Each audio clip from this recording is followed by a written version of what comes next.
오늘 주신 하나님의 말씀은 누가복음입니다. 누가복음 1장 67절에서 80절.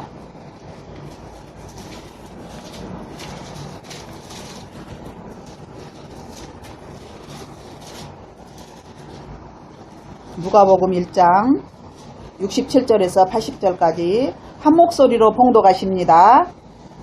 그 부친 사가랴가 성령의 충만함을 받아 예언하여 이르되 찬송하리로다. 주 이스라엘의 하나님이여 그 백성을 돌보사 속량하시며 우리를 위하여 구원의 뿔을 그 종 다윗의 집에 일으키셨으니 이것은 주께서 예로부터 거룩한 선지자의 입으로 말씀하신 바와 같이 우리 온수에게서와 우리를 미워하는 모든 자의 손에서 구원하시는 일이라. 우리 조상을 긍휼히 여기시며 그 거룩한 언약을 기억하셨으니 곧 우리 조상 아브라함에게 하신 맹세라. 우리가 원수의 손에서 건지심을 받고 정신토록 주 앞에서 성결과 의로 두려움 없이 섬기게 하리라 하셨도다. 이 아이여 내가 지극히 높으신 이의 선지자라 일컬음을 받고 주 앞에 앞서가서 그 길을 준비하여 주의 백성에게 그 죄사함으로 말미암는 구원을 알게 하리니 이는 우리 하나님의 긍휼로 인함이라. 이로써 돋는 해가 위로부터 우리에게 임하여 어둠과 죽음의 그늘에 앉은 자에게 비치고 우리 발을 평강의 길로 인도하시리로다. 아이가 자라며 심령이 강하여지며 이스라엘에게 나타나는 날까지 빈들에 있으니라. 아멘.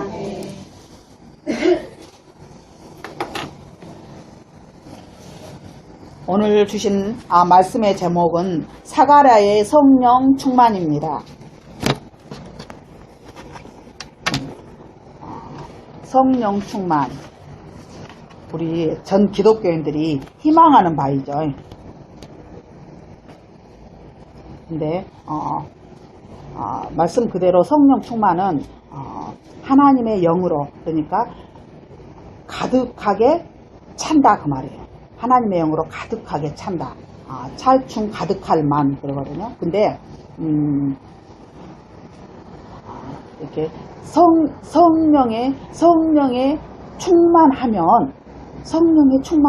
오늘 사가랴의 성령 충만, 그러니까 사가랴는 요한의 부친이에요. 세례 요한의 부친이거든요. 근데 사가랴의 성령 충만인데 성령이 충만하면 어떤 일이 일어나는가. 우리는 성령 충만 이렇게 하면 기도 많이 해서 막 능력을 받아서 뭔가 이렇게 막 이적이 나타나고 막 병 고친 자를 고치고 막 예언을 하고 막 이런 어떤 은사적인 이런 면만 생각하는데 은사적인 면이 성령 충만으로 인해서 나타나요. 그러나 진정한 성령 충만은 오늘 사가랴를 통해서 이 시대에 하나님이 원하시는 성령 충만이 저와 여러분에게 이 시대에 원하시는 성령 충만이 어떤 것인가 오늘 이 말씀을 드리고자 합니다. 이렇게 성령 충만의 기준을 우리는 이렇게 기도 많이 하고 기도 많이 해서 이렇게 많이 하는 사람, 또 이렇게 어떤 능력이 나타나는 이런 사람이 성령 충만하다고 이렇게 봐요. 그리고 기도 많이 하면 일단 믿음이 있는 것 같아요. 근데 우리는 진짜 하나님이 위에서 보시는 믿음은 기도 많이 해서 믿는 믿음이 아니라 기도 많이 하기 때문에 잘 믿는 것 같이 보여지는 믿음이 아니라 기도를 통해서 주님을 얼마나 깊이 만났는가. 기도를 제가 어느 날 그 부분을 회개했다고 그러잖아요. 어떤 것을 회개했냐면 기도 많이 한 것을 회개했어요. 왜 기도 많이 한 것을 회개했냐면 하나님 앞에 뭔가 맡겨놓은 것처럼 막 달라는 기도를 너무 수십 년 동안 많이 한 거예요. 그것도 내 것만 달라고 한 것이 아니라 다른 사람 것, 중보자니까 이 사람 저 사람 아무리 생각해도 너무너무 하나님 앞에 받아낼 것이 너무너무 많아가지고 막 이렇게 달라는 기도를 너무너무 많이 했던 거예요. 그게 성령 충만입니까? 아니에요.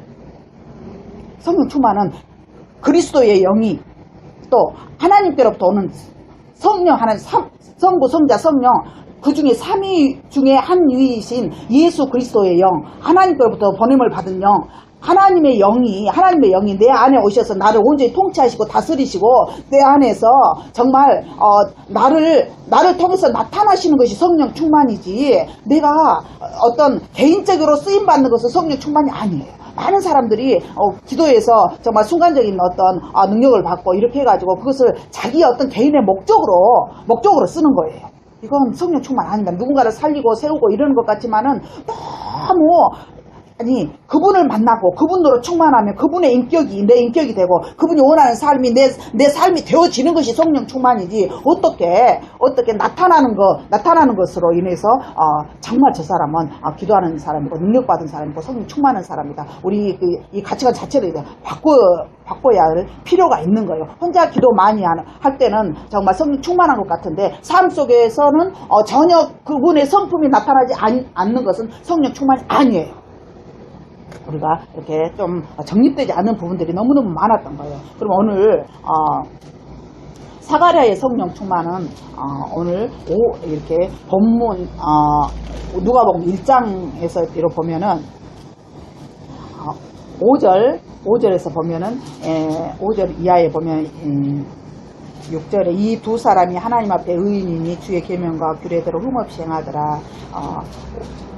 1장 5절에서 7절까지 보면은 모범적인 가정을 지금 사가랴와 엘리사벳 그러니까 세례 요한의 지금 이렇게 그 부모에 대해서 이렇게 지금 말하고 있잖아요. 근데 모범적인 가정이었어요.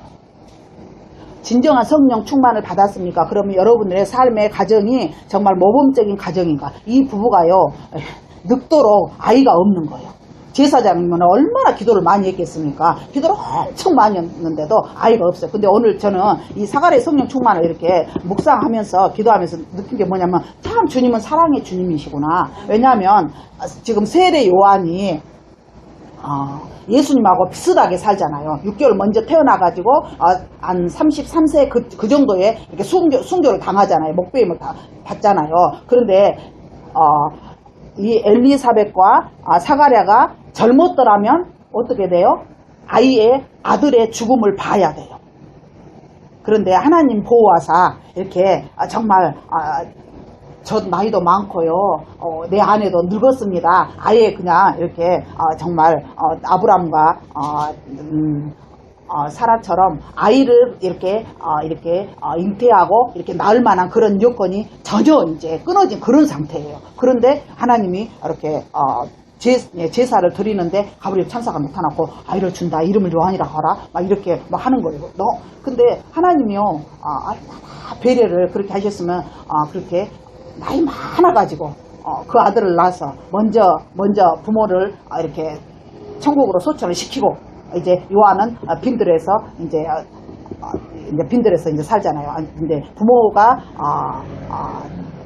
이렇게 아마 현직에 있을 때 아빠가 현직에 있을 때 어렸을 때 아예 빈들에 나가서 이렇게 쿰난 공동체 굉장히 아주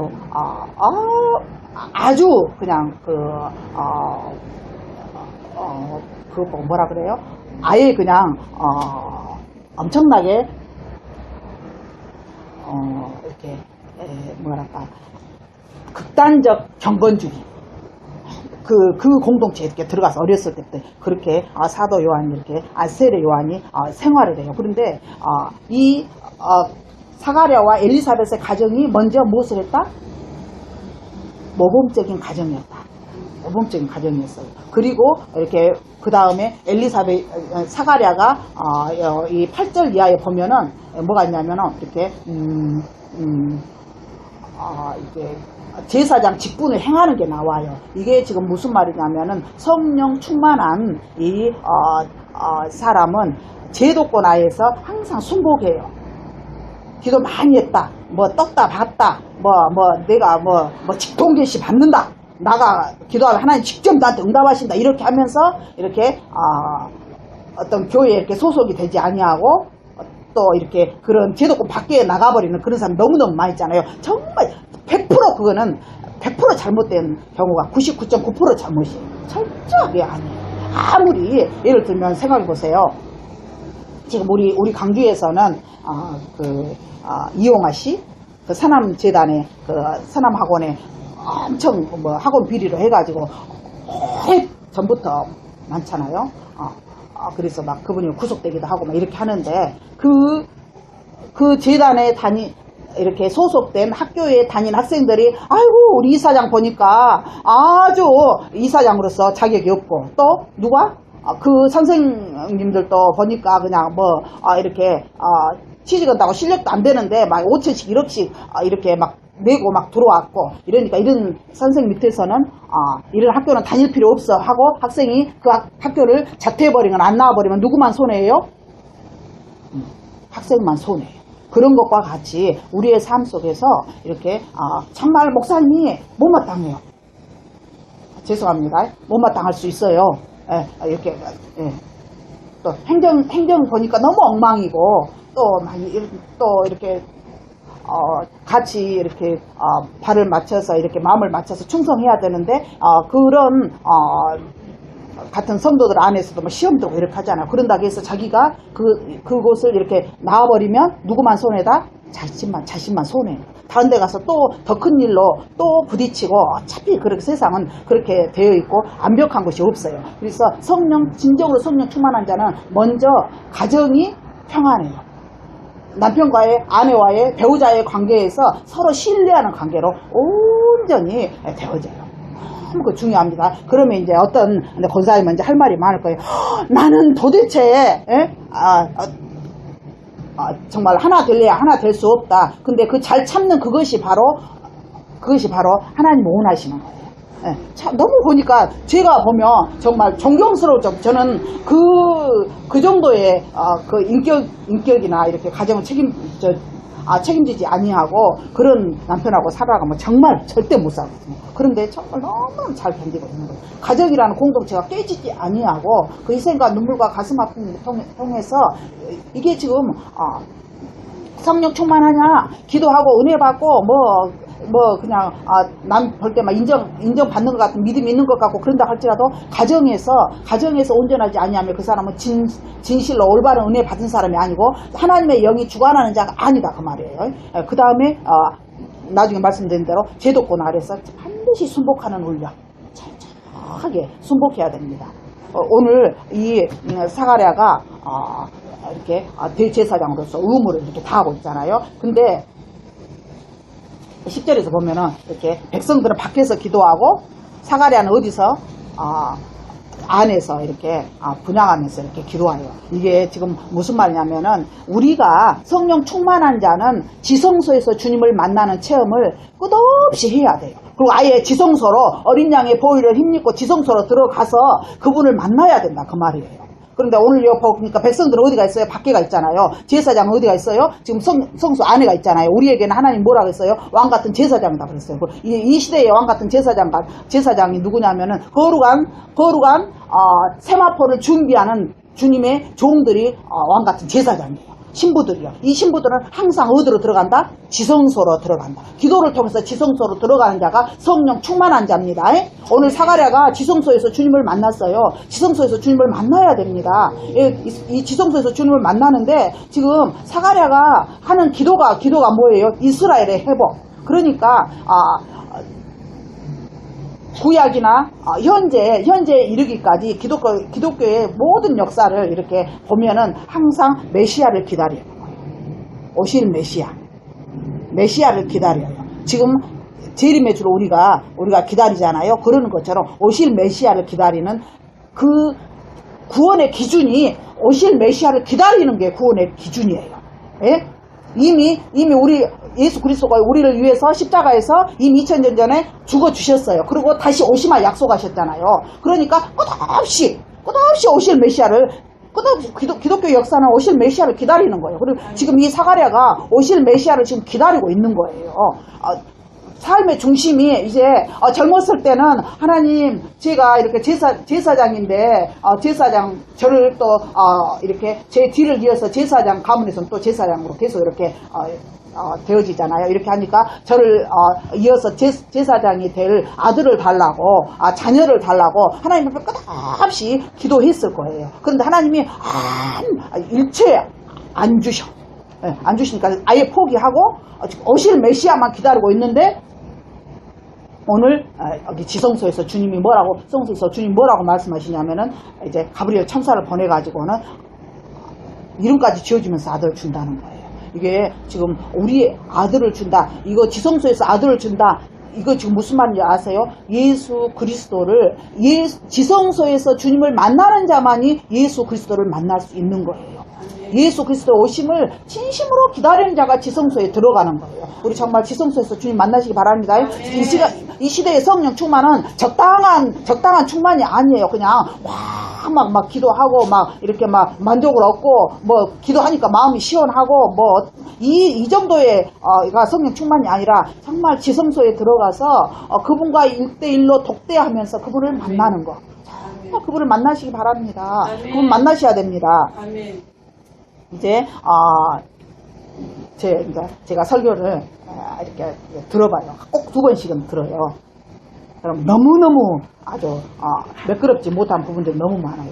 그도 이제 이렇게 엉거 설교를 하면 이렇게 쭉쭉쭉 읽으면은 이렇게 하는데 이제 이렇게 아우트라인만 이렇게 잡아놓고 그때그때 주님 주시는 말씀하니까 이제 생각은 뭘로 생각을 했는데 입에서는 엉뚱한 말이 나오기도 하고 생각을 하는데 말이 막 버벅거리고 안 나오기도 하고 막 여러 가지로 그래요. 근데 이렇게 심령들이 사모하는 심령들이 정말 이렇게 흡수를 이렇게 하고 이렇게 정말 이렇게 말씀을 받아들이는 어떤 폭과 이렇게 깊이가 있으면은 저한테 나가는 말씀이 풍성하게 주님이 막 부어주세요. 그래서 항상 요리사는 책임이 없다. 죽을 쓰는 것도 여러분에게 죽이 필요하면 하나님이 죽을 주실 것이고, 저는 그렇게 생각하고 자유예요. 이제 사가랴가 정말 성령 충만한 삶을 이렇게 살면서 지성소에서 주님을 만나면서 이 시대에 정말 메시아가 필요하다는 것을, 메시아가 오셔야 된다는 것을 진심으로 느끼면서 하나님 앞에 기도했어요. 국가와 민족을 위해서 사회를 대표하는 기도. 여러분들이 지성소에서 예수 그리스도를 만나면 첫째는 그분 앞에 정말 나 같은 죄인이 구원받았다. 이 사실은 너무 감사한 거예요. 감사하잖아요. 어떤 죄인인데 너무너무 감사하잖아요. 또 그 다음에는 그분이 나를 너무너무 사랑하신다는 사실에 감사하니까 조금이라도 그 사랑이 어떻게 해야 돼요? 반응을 조금이라도 보여야 돼요. 그 반응 보이는 것에 첫 단추가 뭐냐면은 사랑합니다 고백하는 거예요. 솔직히 말해서 내가 나를 더 사랑하고 주님은 진짜 사랑을 하고 나는 가짜 사랑이고 흉내만 내지만은 어때요? 입으로라도 사랑합니다 고백하면 정말 이 심령 속에서 정말 사랑한 걸로 쳐주시는 거예요, 주님이. 그리고 이 심령 깊은 곳에서 정말 사랑의 감정이 이렇게 막 기름이 부어져요. 그래서 정말 진심으로 구원의 은혜에 대해서 감사하고, 그 다음에 정말 그분의 사랑에 대해서 끝없이 사랑하잖아요. 나 혼자 주님 앞에 멀어졌다가 삐졌다가 혼자 멀어졌다 가까워졌다 그냥 혼자 오해를 했다가 별 쇼를 다 해도 주님은 여전히 나를 사랑하고 네가 많이 아프구나. 그래 네가 아직 철이 없구나. 그래 네가 그런 방법으로 나한테 반항해도 나는 너를 여전히 사랑하고 네 애비여? 네 주님이여? 내가 너를 샀으니까 어떻게 다시 물리겠냐? 도저히 물릴 수 없어? 그렇게 하시면서 혹시 우리 곁에서 우리를 사랑하시면서 계시는 그 주님을 지성소에서 그렇게 만나셔야 돼요. 내 목적을 갖고 있으면 지성소에서 주님을 절대 만날 수가 없어요. 지금 사가랴가 자신의 목적이 뭐예요? 아들 안 나가지고 아들 둘도 말고 하나라도 꼭 낳아서 이렇게 이스라엘을 딱히 아주 정말 남아 존중 사상이 성경에서 얼마나 강한지 우리나라보다 더 강해요. 철저하게 강해요. 얼마나 강했으면 걔들 결혼을 통해서 형이 아들을 못 낳고 죽어버리면 어떻게 해요? 동생이 형 대신해서 형수에게 들어가서 형의 씨를 형의 계대가 믿음의 계대가 끊어지지 아니하도록 그 계대를 이어줄 정도로 그렇게 강한 그 사회에서 아들이 없다는 것은 얼마나 그러고 있어요. 그런데 그것까지 다 내려놓은 거예요. 그리고 지성소에 들어가서 정말 이 시대에 메시아가 필요합니다. 메시아 오심을 간절하게 주님 오시옵소서. 주님 오시옵소서. 그렇게 기도했던 거예요. 그랬을 때 정말 이게 바로 성령 충만입니다.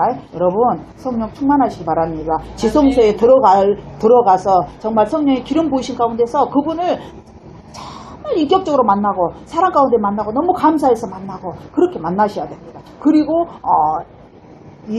사가랴는 기도하는 사람이었어요. 평소에 기도하는 사람이 지성소도 들어가지, 평소에 기도하지 않고 지성소에 어느 날 지성소가 뭔지도 몰라. 그리고 아예 지성소에서 만날 수도 없는 거예요. 우리가 평소에 삶 속에서 어떤 문제가 있었을 때, 목적이 있었을 때 기도하는 게 아니라 기도 자체가 우리의 삶이 되어져야 돼요. 말씀 자체가 우리의 삶의 중요한, 말씀을 읽는 거예요. 우리의 삶의 중요한 부분이 되어져야 된다는 것입니다. 그래서 이제 주님 올 때가 너무너무 가깝고 이제 도대체 내가 주님을 위해서 무엇을 준비해야 될 것인가, 제가 고민을 조금 해봤어요.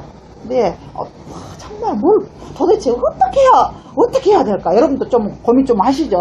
도대체 어떻게 해야 될까? 보면은 너무 내 자신이 실망스러운 거, 너무너무 제가 너무너무 많고, 또 주님 앞에 정말, 나도 모르게, 이거 아니란 거 아니야? 와, 이렇게 자유한다 하면서도, 이거 너무 내가 지금 이렇게 나도 모르게 변질되어지는 거 아니야? 이렇게 나를 막 되돌아보면서, 이제 겨우 생각한 게 뭐냐면은, 성경을 이렇게 60페이지 읽으면 한 달에 1독씩, 1년에 12독 이렇게 되잖아요. 근데 그것도 진짜 주님이 은혜 주셔야 돼요. 삶이 어렵고 힘들고 복잡한 가운데 휩싸이면 절대 할 수 없어요. 예, 그리고 하루에 이렇게 최하 5시간에서 7시간 이 사이 또 기도를 또 5시간 기도를 또 해야 되잖아요. 그런데 하나님이 정말 삶을 이렇게 할 수 있는 은혜를 허락해 주셔야 하거든요. 그래서 여러분들 평신도들은 30페이지 읽어서 1년에 6독,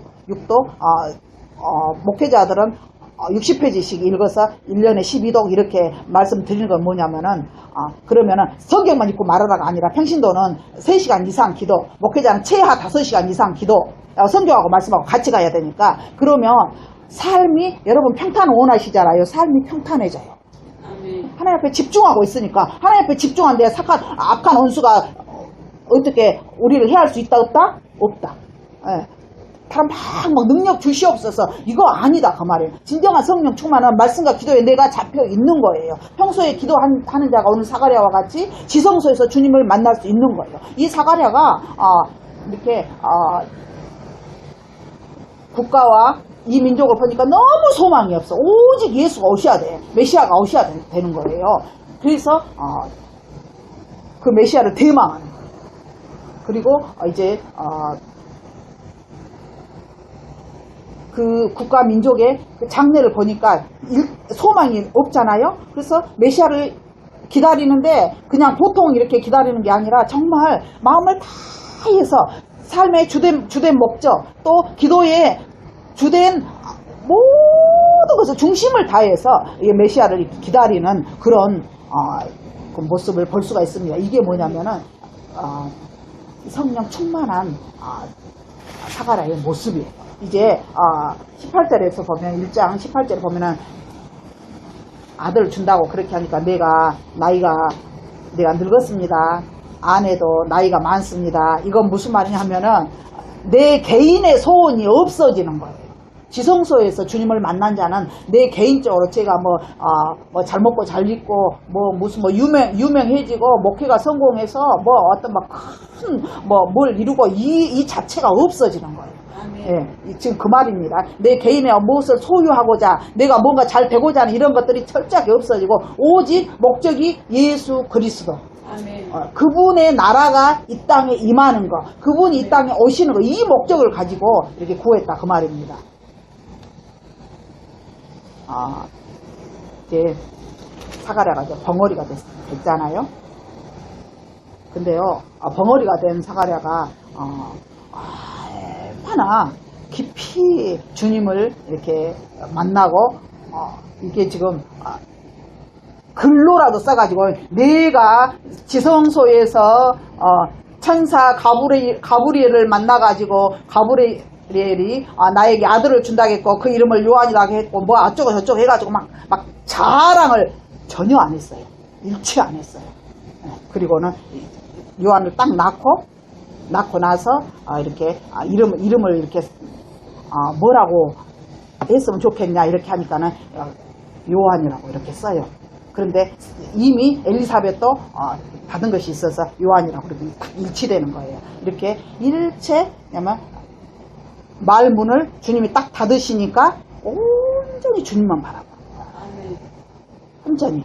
우리 주님이요, 주님이 말씀하시지 않아도 우리 안에서 주님이 우리에게 끝없이 우리가 보는 것, 듣는 것, 말하는 것, 내 발로 어디 가는 것, 또 이런 모든 것들을 주님이 이렇게 절제시킬 때가 있어요.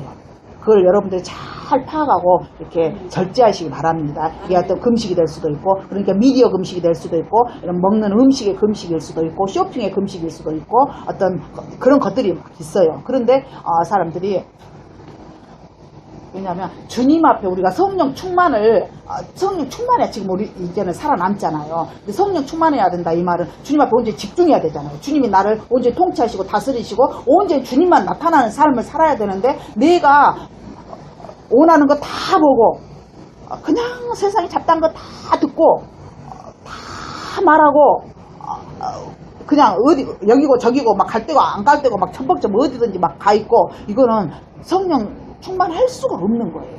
철저하게 절제하는 삶. 사가랴가 절제했어요. 철저하게 절제했습니다. 사가랴는 예수 그리스도가 이렇게 초림할 때 이렇게 준비한 사람 중에 한 사람이잖아요. 우리는 지금 어떤 상황이에요? 이제 재림의 주. 성령 충만해야 됩니다. 이 시대에 진심으로 성령 충만해야 됩니다. 네. 기도할 때만 성령 충만 아니고, 교회에서 일하고 봉사할 때만 성령 충만이 아니고, 교회 안에서 인정받는 거, 그거 사회에서 인정받는 거나 똑같아요. 딱 교회 밖에 왔을 때, 직장에서, 사회에서, 집에서 내가 어떤 삶을 살느냐, 이게 온전히 연결되어져야 되는 거예요. 오늘 주님이 이렇게 그런 자를 찾으십니다. 그런 자가 진실로 성령 충만한 자예요. 이 시대에 성령 충만한 자. 그래서 17절 하반절을 보면요, 17절에 뭐냐면, 그가 또 엘리야의 심령과 능력으로 주 앞에 먼저 와서 아버지의 마음을 자식에게 거스리는 자를 의인의 슬기에 돌아오게 하고 주를 위하여 세운 백성을 준비하리라. 지금 누구 말이에요? 가브리엘이 지금 누구에게 하는 말이냐면 사가랴에게 한 말이에요. 주를 위하여 세운 백성을 준비하리라. 마지막 때 지금 세례 요한이 세례 요한의 사역을 이야기하고 있는데, 지금 우리에게 요구하시는 게 뭐냐면은 주를 위하여 세운 백성을 준비시키는, 내 자신이 스스로 준비하면서 준비를 시켜야 돼요. 우리의 어린 자녀들을 준비시켜야 됩니다. 대책 없는 정말 어린 심령들을 우리가 준비시키는 때예요. 그가 성령 충만한 자입니다. 예, 우리가 준비하리라. 지금 우리가 정말 예수 그리스도의 신부로 내가 단장하면서 누군가를 신부로 준비시키는 모체의 역할을, 우리가 산실의 역할을 해야 된다 그 말입니다. 근데 내가 먼저 성령 충만해야 돼요. 성령 충만한 자는 오늘 지성소에서 사가랴가 주님을 만났잖아요. 삶 속에서는 모범적인 삶을 살았잖아요. 가정에서 부부관계가 원만했잖아요. 제도권 안에서 온전히 순복했잖아요. 그런데 주님을 정말 평소에 자기 직무에 따라서 주님을 만났을 뿐 아니라 평소에도 주님을 만났다 그 말이에요. 우리의 삶 속에서 길을 걸어가면서도 우리가 주님과 교제할 수 있고, 버스 안에서도 누구하고 말하지 않으니까 누구와 주님과 교제할 수 있고, 하늘을 보면서도 주님과 교제할 수 있어요. 얼마든지 할 수 있어요. 우리가요, 이렇게 친한 사람들이 이렇게 만나서 막 무슨 이야기를 해. 가만히 이렇게 들어보면은 진짜 시시한 이야기야. 근데 자기는 재밌게 이야기해. 시간 간 줄 모르고 막 눈을 막 마주쳐 가면서 막 고개를 탁탁 해가면서 정말 시시한 이야기예요. 그런데 정말 시시한 이야기를 주님 앞에 하세요. 주님, 어쩌다 어디가 탁 다치면, 주님 무엇이 불편하셨나요? 아프네요? 주님 저 한 대 지어받고 싶었어요? 난 물어봐요. 주님 앞에. 그럴 때 있잖아요.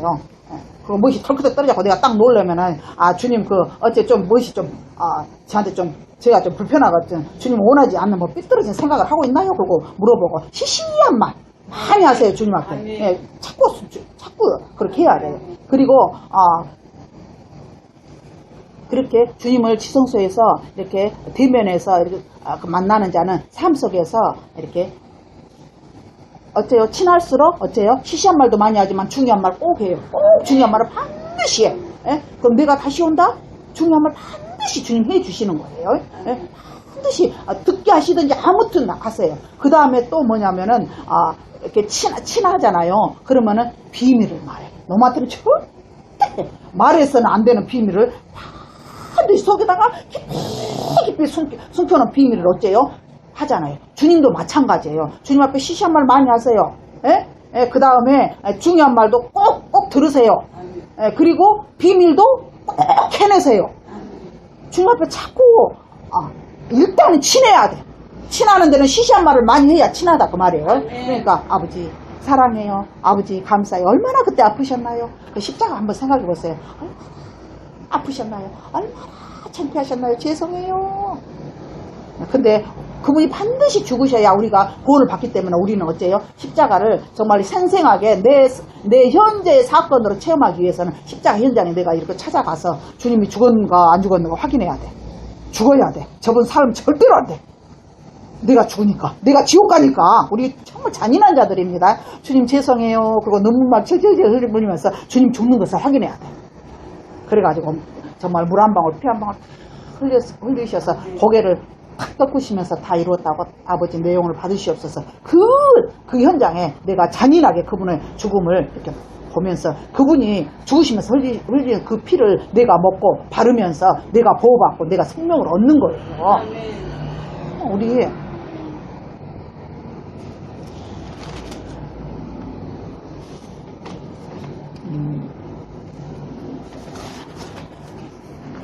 주님이 절제할 때는 철저하게 말 못하는 22절에 보면요. 그냥 말 못하는 그대로 있었어요. 네, 그대로 있고 주님과 정말 깊이 그래서 하나님이 우리의 삶 속에서 뭔가 이렇게 차단시킨다.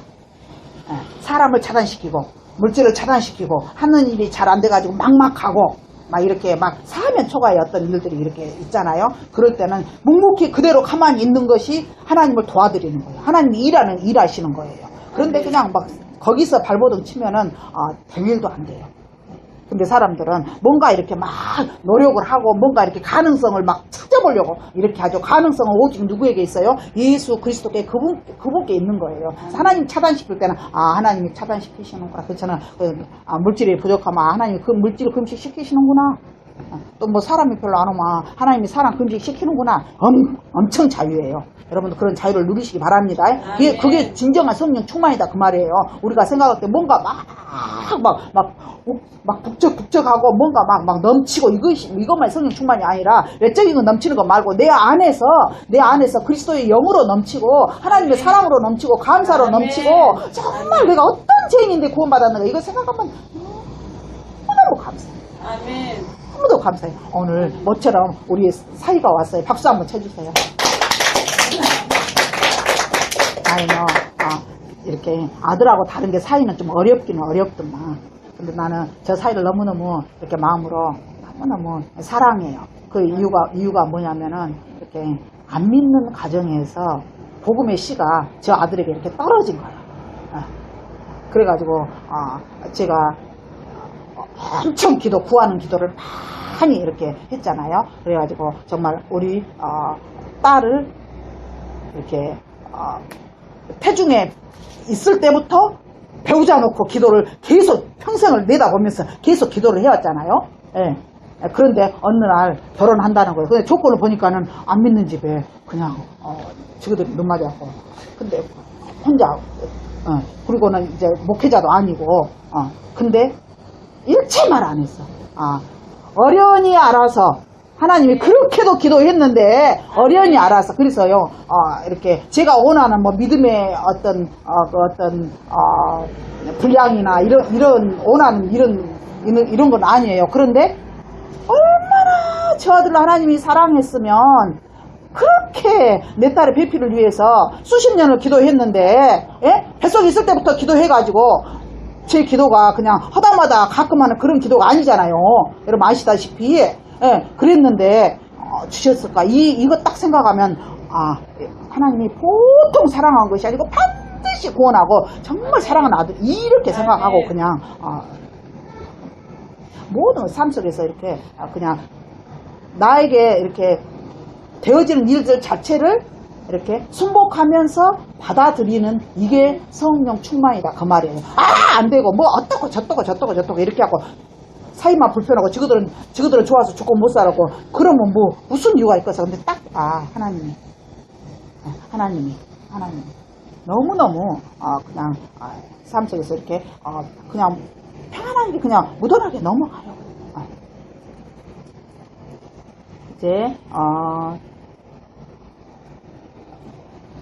드디어 이렇게 봐보세요. 하나님은 사가랴를 말 못하는 상태로 이렇게 뒀는데 그 가운데 사가랴가 철저하게 정리되고 정돈되어져요. 그러니까요, 그동안에 훈련도 받았고 응답도 받았고 뜨거운 체험도 했고 이렇게 하는데 이제 어떻게 보면은 답답한 시간이요. 말 못하니까 답답한 시간이잖아요. 답답한 시간이죠. 근데 그 답답한 그 시간에 그러니까 요한복음 6장 이렇게 6장에 보면은 이렇게 그 오병이의 기적이 이렇게 나와요. 근데 6장 10절에 보면은 많은 사람이 보통 이렇게 남자만 5,000명이었으니까 뭐 15,000명에서 한 2만 명 정도 됐을 거다 이렇게 추측을 하거든요. 근데 어찌됐든 그 많은 사람들이 이렇게 먹을 것이 없어서 사흘 동안 이렇게 줄여서 하나님의 말씀에 잡혀갖고 이렇게 있다가 이제 집으로 돌아가야 할 시간에 이제 주님이 이렇게 물고기 2마리 버릇 5개로 축사를 하시잖아요. 그런데 축사하시기 전에 6장 10절에 보면 뭐라고 주님 말씀하시냐면은 앉게 하라 그래요. 다 때를 지어서 이렇게 군데군데 이렇게 다 이게 그러니까 다 정돈시켜서 어디 제자들 앞에 몇 명 이렇게 다 12줄을 서라 이렇게도 하지 아니하고 다 앉으라 그래요. 다 앉게 하라 하고 하나 이렇게 축사하시고 떼어서 나누어주라고. 그래서 제자들이 돌아다니면서 이렇게 나눠주거든요. 이게 지금 무슨 말이냐면 하나님의 진정한 축복은 진정한 성령 충만은 정돈되고 정리된 가운데서 평안한 가운데서 온다 그 말이에요. 예. 막 뜨겁게 받을 때가 있어요. 막 둥글 때가 있고. 예. 아까 오늘 처음 온 집사님이 엄청 이렇게 속 불이 있어. 그러니까 이렇게 하니까 막 하는데 주님이 치유를 하셨어요. 협심증을 치유하신다고 하시던데 저는 잘 몰라요. 오늘 이제 처음 온 분이라 이렇게 하는데 주님이 치유하셨어요. 협심증을 치유하셨어요. 네. 네, 그러면서 제가 마음에 뭘 느꼈냐면 어떤 질병을 치료하려고 거의 매일 와서 부르짖고 가는 그 집사님이 오늘 이 타임에 왔으면 같이 치료받는 건데, 왜냐면 신유가 이렇게 강하게 내릴 때가 있어요. 예언이 강하게 내릴 때가 있고 이거는 못해요. 그때마다 성령께서 하시는 일이기 때문에 저는 어떻게 못해요. 막 기도의 불을 강하게 이렇게 막 예언의 영을 풀어놓을 때가 있고 아무튼 막 여러 가지 그 성령께서 하시는 일들이 다양하게 해진다 오늘은. 그래서 제가 협심증이 막 치료를 하고 막 불이 막 들어가고 이렇게 하는데 그 집사님이 있었어야 되는데 알 수 없는 일이야.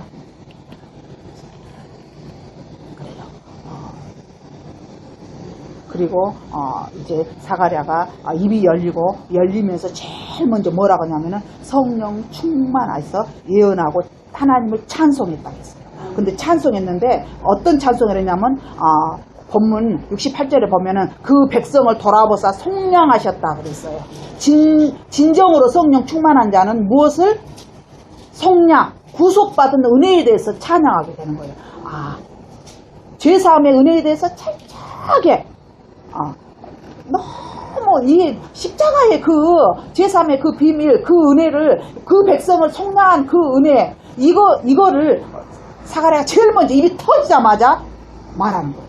우리의 삶 속에서 이제 아무리 적그리스도 정부가 각가지 방법으로 우리 정말 기독교인들을 여러 가지 방법으로 정말 힘들게 하고 이런 일이 있다 할지라도 이 세상에 많은 인구를 막 축소시키고 막 자기들을 막 이렇게 계획한 것들이 있잖아요.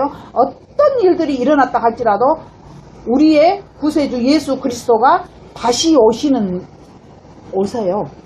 다시 오셔서 우리를 불러 가십니다.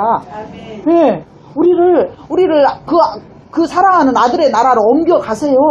네, 지금 우리가 그런 은혜를 받고 그런 소망 속에서 사는데, 내가 구원받은 백성이라는 사실, 구원받은 백성은 이 환난 가운데 하나님이 던져두지 아니하시고 반드시 구원에 가신다는, 휴거시켜서 구원에 가신다는 그 사실을 든든히 붙잡고, 정말 그 백성을 돌아보사 속량하셨도다. 사가랴가 찬양한 것 같이 우리 성령 충만한 자들은 하나님의 구원받은 백성이 된 것에 감사하고, 또 구원받을 것에 대해서 이 환난 가운데서 반드시 우리를 건져주실 그 하나님을 찬양하는 저와 여러분 되시기 바랍니다. 아멘. 충만한 자 되시기 바랍니다. 아멘. 그리고 69절에서 뭐라고 말하냐면 구원의 뿔을 이야기해요. 뿔은 권세와 능력이죠. 근데 계시록 12장 3절이나 13장 1절에 보면 열 뿔이 나오는데, 이 열 뿔은 마지막 시대에 세상 나라들을 위한 의미예요. 그런데 그 나라들이 적그리스도에게 복속돼가지고 적그리스도의 하수인으로서의 역할을 감당하는 것을 이야기해요. 그런데 전에는 열 뿔이 이렇게 EU다, 유럽 공동체다, 이렇게 해가지고 이게 7나라도 됐다가 10나라도 됐다가 13나라도 됐다가 막 이렇게 헷갈렸어요. 그런데 저는 지금 어떻게 보냐면은 열 뿔이다 했잖아요. 나라다 했잖아요. 그런데 이렇게 세계 단일 정부에서 지구에 전 지구의 여러 나라들을 이렇게 10조각으로 나눴어요. 너무너무 이상해. 그래서 저는 이것이 열 뿔이구나. 그래가지고 아시아 있잖아요. 그러면 아시아 연합의 대표 국가가 있고, 아프리카 하면 아프리카 연합의 대표 국가가 있고, 남미 하면 남미 쪽에 대표 국가가 있고, 중앙아시아 하면 중앙아시아 쪽에 대표 국가가 있고, 이런 식으로 해갖고 10등분을 해놨어요. 그래서 이게 지금 전체적인 이렇게 어느 유럽 이 지역의 어떤 이게 국한된 게 아니고, 우리가 지금 계속해서 이렇게 적그리스도가 누구냐 이렇게 생각해보고, 또 이렇게 열 뿔이 도대체 나라인데, 유럽이 이제 이렇게 해서 다 하고, 이제 많이 가입한다 할지라도 10나라가 남을 것이고, 또 나중에 또 세 나라 상한 것 같이 될 것이고, 막 이렇게 했는데, 제가 봤을 때는 이렇게 10등분을 했어요. 이렇게 대륙을 10등분을 이렇게 했거든요. 그래서 이게 열 뿔이구나. 그렇게 지금 왔어요. 그리고 지금 이렇게 적그리스도가 지금 이렇게 정말 가이드북 같은 타자키나 이렇게 일본전 이런 책에서 이렇게 봤을 때는 찰스 왕태자다, 그 다음에 윌리엄 왕자다, 그리고 저는 이번에 태어난 아이까지 가요. 근데 이번에 태어난 아이가 이제 태어나는 동기도 심상치 않았지만은 이제 태어났잖아요. 태어났는데 신문을 보니까 눈을 떠봐, 내가 왕이야. 크게 대문짝만하게 이렇게 해놓고, 아시아 경제인가 그 신문에 눈을 떠봐, 내가 왕이야. 그렇게 해가지고 이렇게 나왔어요. 그래가지고 아무튼 3대를 우리가 주시해서 볼 필요가 있어요. 그 가문은. 그렇습니다. 구원의 뿔, 권세와 능력인데요. 사무엘상 2장 1절에 보면은 그 한나가 사무엘을 낳고, 내 마음이 여호와로 말미암아서 즐거워하고 내 뿔이 여호와로 말미암아서 높아졌다, 이렇게 이야기하거든요. 그런데 오늘 사가랴도 구원의 뿔을 이야기하면서 다윗의 가문에, 다윗의 집에 구원의 뿔을 일으키셨도다, 이렇게 구원의 뿔을 이야기합니다. 여호와 하나님으로 인한 구원의 뿔이 저와 여러분에게는 권세와 능력이 있습니다. 네. 눈에 우리 안 보여요. 그러나 구원의 뿔이 있어요. 그래 봐보세요. 성령으로 지금 인치는 시대라고 했잖아요. 우리는 이미 주님이 인을 쳐놨어요. 인을 쳤다, 이 말은 정말이는 소유가 누구다? 하나님이다. 건들지 마, 그 말이요. 인치는 시대, 이 인을 이미 쳐놨어요. 지금 인치는 시대예요. 하나님이 탁 쳐놨어. 아무도 못 건드려. 어둠의 세력들이 건들 수가 없어요. 적그리스도의 영이 건들 수가 없어요. 하나님 인쳐놨으면 소유가 누구냐? 이거 건드렸다면 지그들이 무조건 가서 더 어려움을 겪을 거니까 건들 수가 없는 거예요. 여러분들 인침 받으시기 바랍니다. 여러분들의 마음속에 지성소에 들어가서 매일 성령 충만한 삶으로 주님을 생각하고 주님을 의지하고 주님을 바라보고 주님으로 목마르고 주님께 감사하고 주님을 사랑하고 충만. 딴 거 하면 주님을 많이 생각만 하면 돼요. 사랑 안 하면서도 사랑합니다. 별로 감사도 잘 몰라. 그러면서도 감사합니다. 계속해서 주님 들으시기에 좋은 말을 많이 하면 나도 모르게 네가 감사를 안다. 네가 나를 사랑하는구나. 이렇게 막 쳐주신다니까요. 네. 하나님이 71절에 보면은요. 우리 원수에게서와 우리를 구원하는 우리를 미워하는 모든 자의 손에서 구원하시는 일. 하나님이 하시는 일이 우리를 구원하시는 일. 우리를 구원하신다 이 말은 우리를 보호하신다. 우리를 사랑하신다. 우리와 함께 하신다. 하나님이 마지막 때 아무리 힘들고 어렵다 할지라도 하나님의 백성들이 특히 성령 충만하여 하나님 앞에 정말 하나님을 사랑하고 하나님의 영에 의해서 이끌림 받으면서 살기를 원하는 간절히 원하는 그런 신명들은 하나님이 하시는 일을 그들을 구원하시는 일, 그들을 보호하시는 일, 그들이 어려운 문제가 있으면 도와주시는 일, 이걸 하나님이 우리를 위해서 하고 계시는 거예요. 그대로 말씀 그대로 믿으시기 바랍니다. 원수의 손에서 분명히 원수가 누구예요? 우리의 원수가 사단 마귀잖아요. 우리의 원수가 적그리스도 정부잖아요. 이제는 표면으로 드러났으니까 우리를 미워하는 자, 왜냐하면 그리스도의 영을 갖고 있지 아니하는 육적 그리스도인들이나 세상 사람 우리를 당연히 미워해요. 근데 그들에게서 우리를 어떻게 하신다? 구원하시는 일을 주님이 하신다 그 말이에요. 우리를 보호하시는 거예요. 우리를 함부로 건들 수 없는 자다는 것을 알게 하시는 거예요. 75절에 보면 성결과 의로 두려움 없이 섬기게 하고 우리가 성결합니까? 근데 의롭습니까? 거룩합니까? 너무 저는 항상 죄송한 게 뭐냐면은 주님 우리 보고 거룩하시다 하잖아요. 그러면 정말 거룩이 안 거룩해. 그렇잖아요. 성결, 여호와께 성결이라. 뭐 성결하고 무슨 저하고 의롭다. 오미 어쩌을까? 정말 아닌 게 아니라 너무 우리하고 안 어울리는 단어예요. 그런데 성결하다, 의롭다, 거룩하다, 친의 그냥 쳐주는 거예요.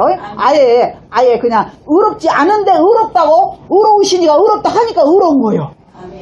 죄 없으시니까 죄 없다 하니까 죄가 없는 거예요. 죄 있어요. 분명히 세상 사람보다 내 죄가 더 많을 수 있어. 맞잖아요. 그런데 죄 없으시니까 너 죄 없다, 너 죄 사함 받았다, 십자가 은혜로 너는 죄 씻었다 하니까 내가 죄가 없는 거예요. 우리가 아이고 죄송, 어떻게 거룩해요? 말도 안 되잖아요. 그런데 주님은 거룩하다. 거룩하시니까 거룩하다고 하시니까 거룩하다고 인을 딱 쳐버렸으니까 거룩한 거예요. 그래서 거룩한 자의 삶을 우리가 살려고 노력해야 돼요. 참 옆에 분 보고서 참 부럽습니다 하세요. 분명히 죄인인데 죄 없다고 한 거야. 분명히 우리가 거룩하고는 아무 상관이 없는데 거룩하다고 한 거야. 분명히 아이고, 말도 안 돼. 너희 의가 서기관과 바리새인보다 더 낫지 않냐면 너희가 결단 어디에 들어가지 못한다? 천국에 들어가지 못한다. 우리가 서기관 바리새인보다 더 의가 더 보일 만큼 의롭습니까? 아니잖아요. 서기관 바리새인보다 더 보일 만한 의가 없는데도 예수 그리스도의 의를 옷 입어버렸어. 아멘. 응. 아멘. 진짜 우리가요 너무 참 수지 맞습니다. 그래요. 그리고 76절에 보면 주 앞에 앞서가서 준비하여 주님 오실 길을 준비한다. 우리가 주님 앞에 앞서가서 이게 지금 뭐지만 주님이 지금 공중재림 하시잖아요. 그러면은 오실 것을 오고 계세요. 공중으로. 그럼 우리는 공중으로 가고 있어야 돼. 우리의 영이 날마다 주님을 향해서 가고 있어야 돼요. 앞서 가야 돼. 그리고 분명히 믿음은 바라는 것들의 실상이다 했잖아요. 주님 오신다. 아예 그냥 오실 것이다가 아니라 주님 오신다. 지금 오고 계신다. 앞으로 우리 말을 바꿔야 돼. 주님 오고 계신다. 그러니까 우리도 준비하고 우리도 가야 된다. 가고 있다. 우리가 그렇게 긴박한 시대가 됐습니다. 정말 사모하는 마음이 준비하는 거예요. 사랑의 고백이 사랑합니다 고백하는 것이 준비하는 것입니다. 이것이 성령 충만한 거예요. 진심으로 내 죄가 무엇인가 죄를 조금 깊이 좀 회개 좀 해보려고 하면은 죄가 생각이 잘 안 나요. 그런데요, 죄는 너무 많습니다. 기가 막히게 많습니다. 아주 상상을 초월하게 많습니다. 그래서 성경 어디 보니까 10,000가지 죄를 뭐 어떻고 했는데 그 죄를 끊임없이 반복하는 게 우리의 삶이에요. 너무 죄가 많습니다. 그래서요, 제가 너무 죄도 많고 너무 허물도 많고 진짜. 근데 반드시 제가 그러잖아요. 목표가 어디다고? 주님 보좌 앞이다 했잖아요. 예, 하나님의 보좌 앞이 목표다. 제가 주님 앞에 이제 어느 날은 이렇게 섰어요. 근데요, 주님이 면류관을 저한테 씌워주는 그런 어떤 그런 이렇게 환상이 이렇게 보이는데 제가 너무 죄송해갖고 이렇게 말하자면 그걸 이렇게 당당하게 받아서 이렇게 감사합니다 그렇게 못 받아 쓰고 내 몸이 이렇게 녹아갖고 그냥 바닥에 탁 엎쳐 그냥 깔려버리는 거예요. 너무 죄송해. 근데 그 면류관 뭐냐면은 금면류관이었어요. 금면류관은 특별한 믿음이잖아요. 정말 주님을 너무너무 사랑하는 아주 주님이 인정할 만한 특별한 그 믿음이잖아요. 근데 그 면류관 이렇게 주님이 들고 이렇게 씌워 주시는데 내가 받아쓰기는 너무 내 자신이 너무너무 부족해요. 지금 내가 이 땅에서는 이렇게 그런 정말 찌질하고 그런 모습이었지만 주님 앞에 섰을 때는 너무 감사하게 너무 뻔뻔하게 받아서 아주 만면의 웃음을 지으면서 승리했다. 이거는 예수 그리스도가 주시는 힘으로 우리가 받는 거예요. 우리가 어떻게. 그래서 계시록 4장에 보면은 그 24 장로들이 자기의 면류관을 주님 앞에 벗어서 드려. 일단 받아서 쓰고 드리는 거예요. 이렇게 일단 이제 우리 받아 쓰자고요. 드릴 망정 받아 써야 돼. 예. 다시 돌려 드릴 망정 분명히 받아 써야 돼요. 너무 주님이 그 면류관을 씌워 주시는 동안에 내가 너무 죄송해갖고 그냥 내 몸이 그냥 도저히 그랬어요. 이제 여러분이 성령 충만한 삶, 이 시대의 성령 충만한 삶을 살면은 이제 주님의 움직임을 이렇게 봐야 되잖아요. 지금은 천국으로 이사 갈 것을 이렇게 준비해야 돼요. 그래서 짐을 옮겨야 돼. 미리서 하나씩 옮겨놓으면 편해요. 네, 한꺼번에 옮기려면 옮길 수도 없고 어느 날 짐도 못 싸고 몸만 가야 돼. 그러면은 저 남겨둔 것 오메 천국에다가 쌓아놨으면은 거기 가서 찾기라도 할 것인데 저거는 다시 갖고 누구를 시켜서 그대로 끝나버려. 그래서 지금은 어떤 때다 천국에다가 짐을 옮기는 시기다. 아멘. 여러분 주소 모르세요? 새 예루살렘. 주소는 새 예루살렘. 주님이 요한복음 14장에서 뭐라 했어요? 내가 너희를 위해서 무엇을 한다? 처소를 예비하러 간다. 너희들이 거할 집을 지으러 간다 그랬잖아요. 아멘. 내 집이 지금 어디에 지어지고 있다? 새 예루살렘에 지어지고 있어. 그러면 내가 지금 그 예루살렘 내 집 지을 재료를 이 땅에서 올려 보내야 된다 그 말이에요. 아멘. 기도로 사랑의 고백으로 감사함으로 적은 거라도 성김으로 인해서 계속해서 올려 보냈어요. 짐 옮기세요. 계속해서 이삿짐 옮기시기 바랍니다. 저 이사하느라고 바쁩니다. 옆에 보니까 말씀 여보세요. 계속 바쁘세요. 한없이 바쁘세요. 끝없이 올려 보내야 돼. 끝없이. 그래서 부잣집일수록 어째요? 이사를 오래 많이 하잖아. 여러분 오래 많이 하세요. 많이. 주소 제가 가르쳐 드렸죠. 새 예루살렘. 새하늘과 새 땅. 그 다음에 세마포 옷을 준비해야 돼요. 세마포 옷이 뭐예요? 계시록 19장 8절에서는 그에게 빛나고 깨끗한 세마포를 입도록 허락하셨다 했잖아요.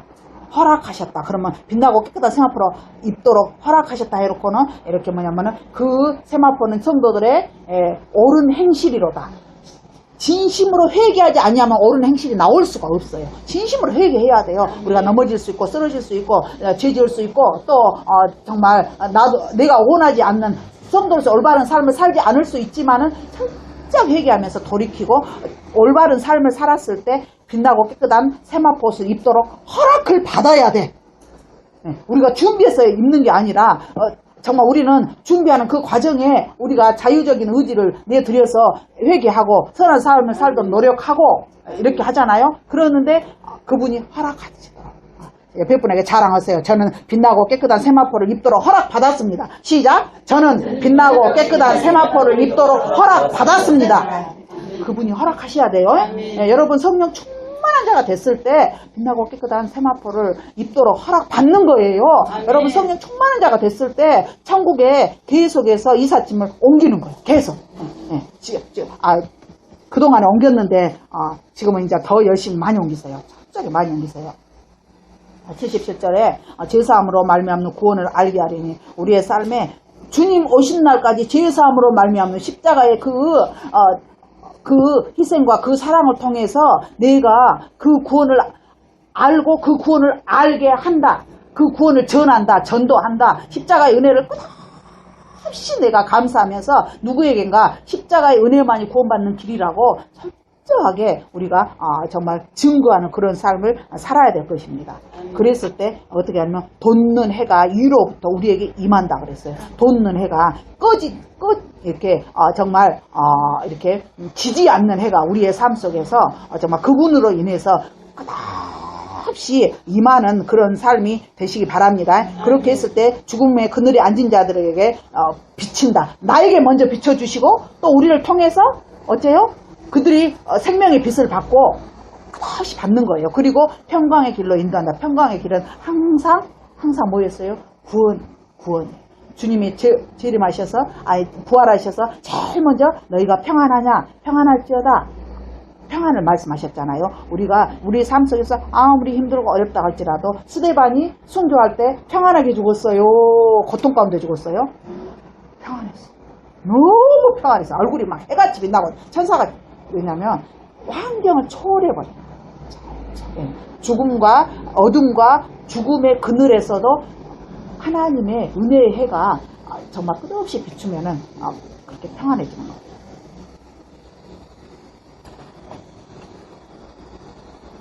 감사와 사랑이 내 심령에 가득한가 우리가 내 자신을 돌아봐야 될 것입니다. 내가 정말 내가 어떤 죄인인데 사함받았다는 사실 너무 감사해야 돼요.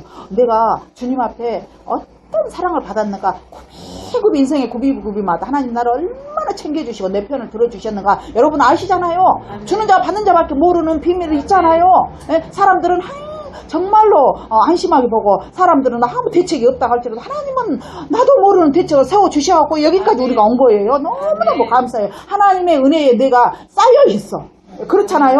내가 하나님 앞에 어떤 대접을 받았는가 생각해보세요. 얼마나 존귀한 대접을 받았는가. 나 같은 죄인이 이만큼 대접 받았으면 됐지 뭘 다 바랬어요. 여러분 맞죠? 예.